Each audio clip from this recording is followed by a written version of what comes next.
მე და ქრისტი ჩამოვედით ბათუმში, რომ YouTube-ისთვის ძალიან მაგარი ვიდეო გადავიღოთ, მაგრამ ეხა ეს არაფერი შუაში არის. ქრისტი მთელი დღე არის სულ ხასიათზე, ვერ გამოიზნია და ვერანაირად ვერ მოვიყვანე ქრისტი ხასიათზე. აი უყურეთ უბრალოდ.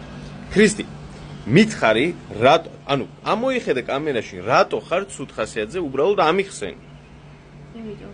რას ქვია იმიტომ, ანუ ქრისტი, როგორ მოგიყვანო ხასიათზე, რომ ესე ხო არ იქნება, ანუ რატო უნდა იყო ეგრე, ხო ხვდები, მე ცუდად ხვდები, იმის გარო შენ ეგრე ხარ. რატო ხარ ცუდ ხასიათზე, აგვიხსენი? იმიტომ. ამ გაგიცნა რატო? რა თქმა უნდა, კაი, სმარტი რო გიყიდო, მოხვალ კარგ ხასიათზე? სმარტი გაასწოროს, მაგრამ არა. არა, სმარტით არ მოხვალ კარგ ხასიათზე? არა, მაწუხე. შენი საყვარელი კორგი რო გიყიდო ძაღლი? ორი ძაღლი მყავს და მე ვიფიქრებ მაგაზე, ჯერ არ მინდა მე. კორგი არ გინდა, გოგო? ჯერ არ მინდა კორგი თქო. დავანებე თავი რა.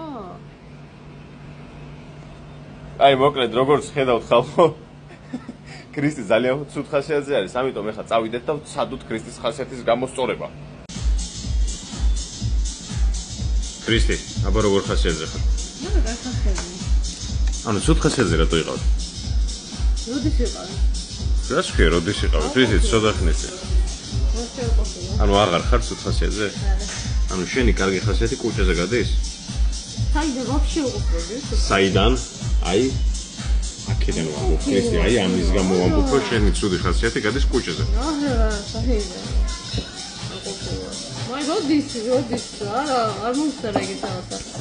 კომენტარებში დაწერეთ ქრისტი, კუჭის მონახავ.